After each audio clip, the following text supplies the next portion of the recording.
I make over $500,000 a month with lead gen, and in this video I will show you step by step how I do it. First, and one of the most important things when generating and selling leads at scale is picking the right vertical. I recorded another video ranking every niche from best to worst, and it's on my channel, so you can check it after you finish this one. And once you pick the vertical, once you go through the video, you need two things to make this work. First is lead buyers who can handle volume, and second is a system to generate quality leads. So let me break down each part. Starting with the lead buyers, there are three types of businesses you can be working with. First, you have small buyers, which is typically $3 to $5K a month order for leads. This can be solopreneurs, maybe some agents or small few person companies. We prefer to avoid these now as they typically do not have established sales operations. And that's quite important if you are doing lead generation at scale.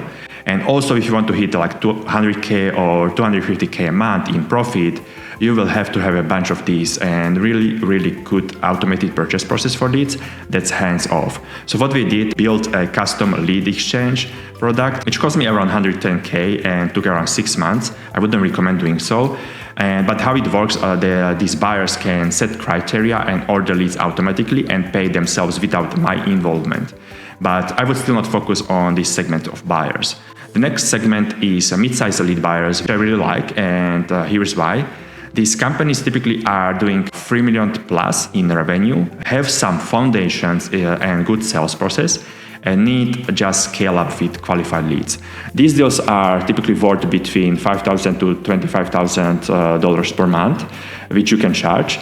So to get you to like 100K, let's say, in profit, you will maybe need 4 of these, which is pretty easy. And what's good about these companies is that they are in that hungry scaling stage, maybe 5 to 10 million in revenue, or maybe up to 30 million in revenue, where they just want to push and grow. And also because it's still a small business, not an enterprise, these deals and orders can move pretty fast, which means you can close and start with the client typically in a week or 2 weeks or so. The third type of businesses that we primarily work with are large buyers and enterprises. These are typically established companies doing over 50 or 100 million in revenue. Some are doing billions. And from these, we typically make between 25K to 200K per month in revenue. And what's good about these companies is that they already have everything set up. They typically have proper sales operations, ideally a call center, and they understand the value of good leads and typically already have multiple lead vendors or spend a lot on their own marketing, which is actually preferred because then we know they understand how these leads have to be converted.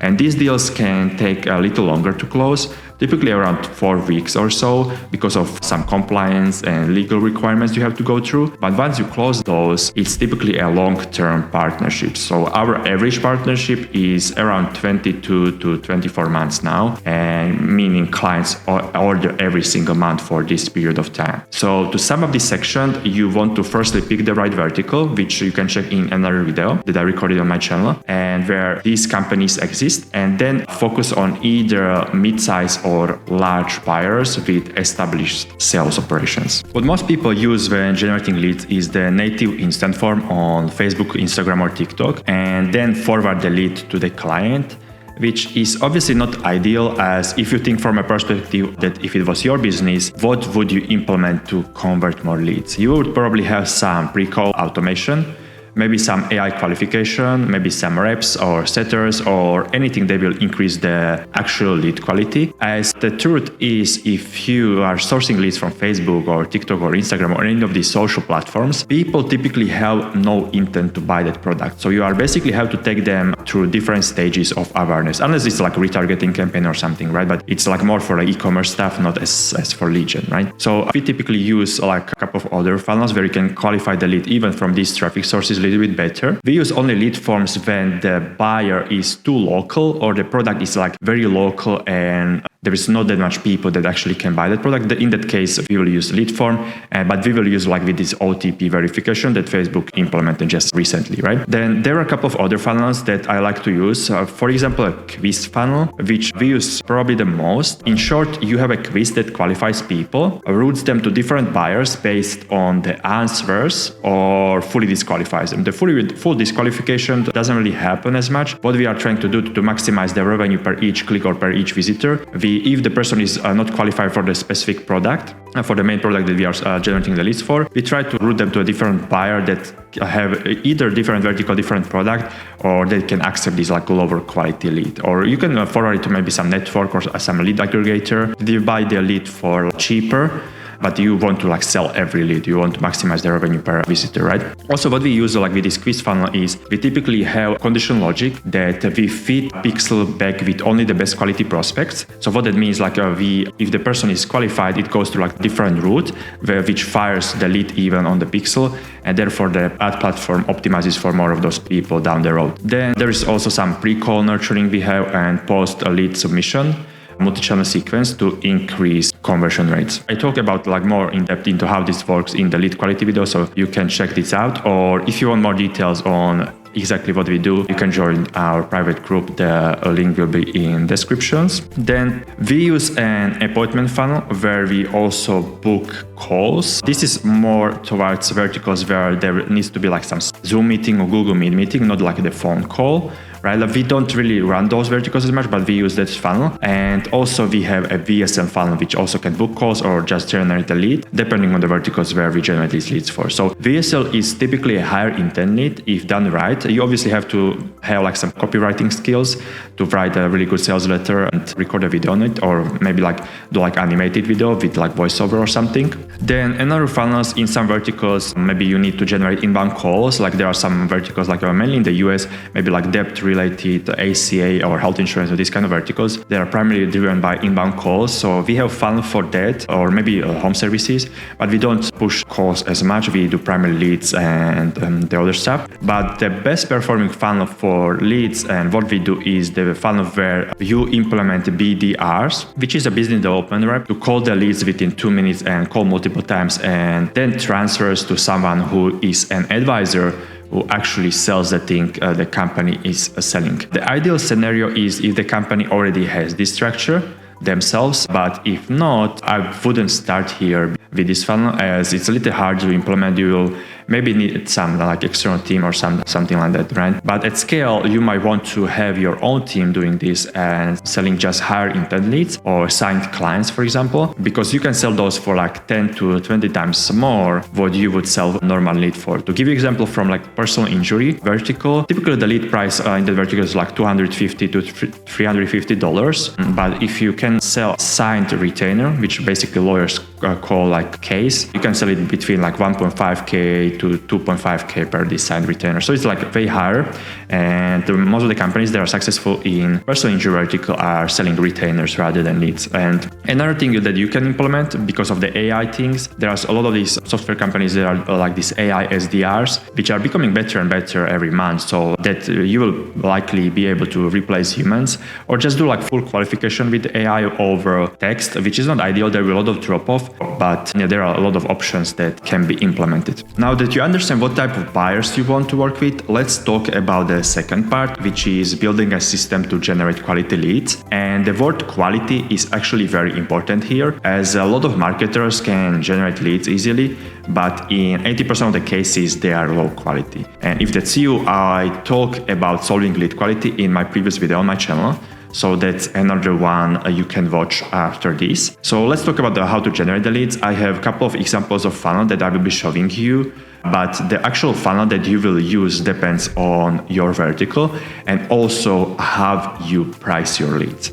So you cannot afford to run a high qualification funnel if you charge too little per lead. Now, once you have the right funnel, you have to get in front of the people who are likely interested and can become leads. This really depends on the vertical you want to generate leads in, but in most verticals we operate in, which are things like financial services, legal, and similar, the most reliable way is paid ads. Yes, obviously it's better if you can spend money and time to scale organic acquisition, which is optimizing for search, like GPT models, Perplexity, Anthropic, and other LLMs, which is simply SEO in my opinion. But for that, you typically need a team that you have to pay for months until you get some results. And it's also not as predictable basically you can't control volume of leads you generate compared to paid ads. So I would only invest in this once you have the brand in specific vertical, you have like established partnership, you are already at multi 6 figures a month, if not 7 figures, and then I would maybe invest in organic acquisition. But I wouldn't be starting with that unless you have like a lot of experience, because it will take time. So on the other hand, that prospects that come from organic sources typically have way higher intent and are therefore more likely to convert. So if you check like brands like NerdWallet or Credit Karma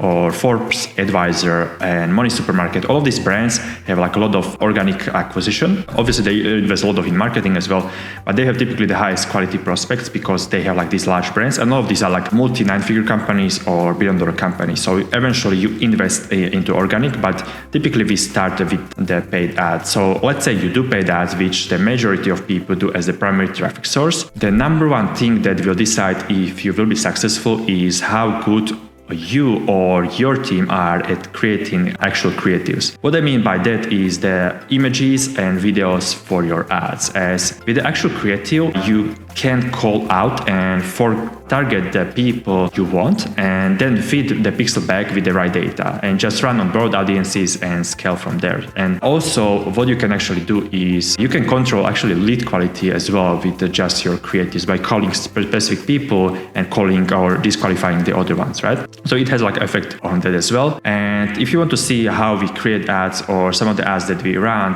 just use the link in the description and join our group, and we will share some of the stuff that we do. But what I see as a mistake that most people make is when running ads, that they create maybe 2 to 3 creatives and hope it will work. What I do instead, or what I would do instead, is having maybe 5 different hooks. By hook, I mean the actual script in video or text in image, not the ad copy itself, and then have 5 different bodies of these ads, which is basically the main section of the ad, the script that comes after the hook, not the ad copy again, right? And then your editor or you will combine those and you will have 25 ads to start with.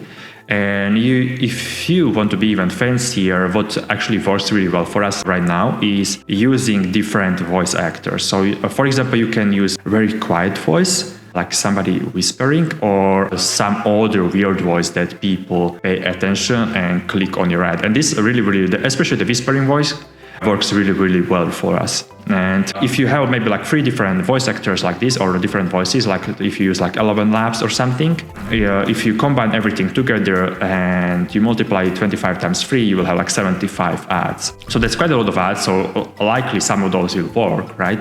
But you need to properly test it. And how I would do it is, if you have enough budget, I would have each ad in a separate ad set. Or if you are using different voice actors, just combine those 2 to 3 ads that have the same hook and body, just different voice actors into one ad set.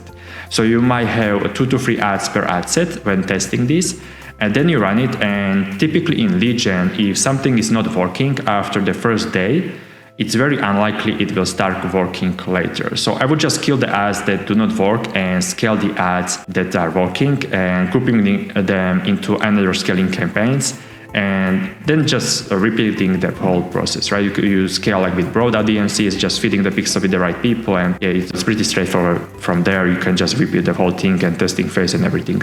And this can be applied to almost any platform.